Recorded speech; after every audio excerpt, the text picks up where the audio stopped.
Il y a quelque temps que cette pensée est sur mon cœur. Toute l'œuvre de Dieu est dépendante de sa bénédiction. Souvent nous travaillons fidèlement, mais malgré notre fidélité, il y a peu de résultats. Nous nous efforçons de faire notre tâche de notre mieux, mais tous ces efforts sont improductifs. Nous exerçons la foi et nous nous adonnons à la prière, mais nos efforts sont sans grands effets.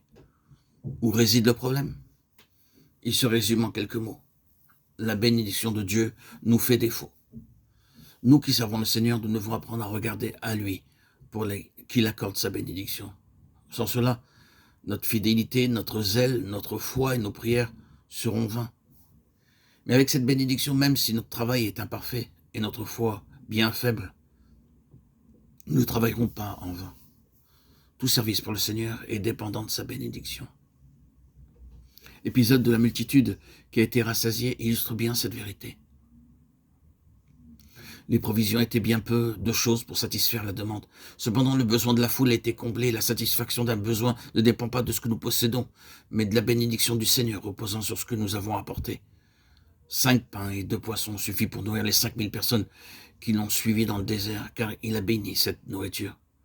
Mais 10 fois ou 100 fois cette quantité aurait été insuffisante sans sa bénédiction. Les besoins de la multitude ne peuvent être satisfaits par la somme de tous nos dons ou de notre énergie. C'est la bénédiction du Seigneur qui en est le facteur déterminant. Quand cette vérité nous saisit, nous pouvons lui présenter ce que nous avons, que ce soit 2 pains ou 100 pains. En reconnaissant, Seigneur, c'est ta bénédiction seule qui compte. C'est d'une importance fondamentale que nous le réalisions.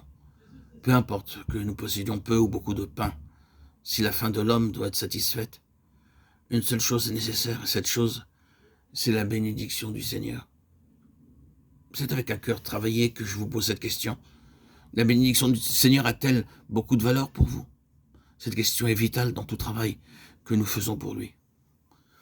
Aujourd'hui, la situation représente un bien plus grand défi que lorsque les disciples ont nourri 5000 personnes avec 5 pains et 2 poissons. Nous sommes confrontés à une foule beaucoup plus nombreuse avec une telle demande et peut-être aussi moins de choses à fournir. Comment les besoins seront-ils satisfaits? Si nous comptons sur nos ressources, elles seront vite épuisées et nous serons désespérés.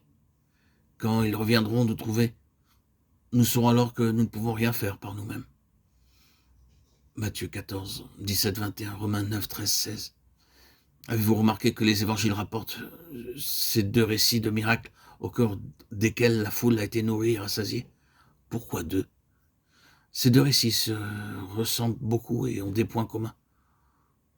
Pourquoi alors avons-nous le nombre précis de 5000 personnes nourries en une certaine occasion et 4000 en une autre occasion?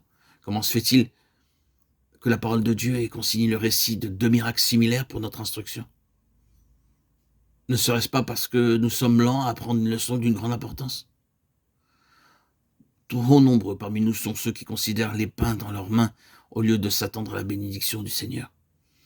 Ces pains sont si petits et il y en a si peu. Nous les regardons et nous calculons et recalculons et nous nous demandons comment ils pourraient répondre aux besoins. Et plus nous calculons et plus nous sommes dubitatifs. Nous essayons cependant de nourrir les foules affamées et parfois nous sommes si épuisés par le labeur que l'œuvre s'arrête de progresser.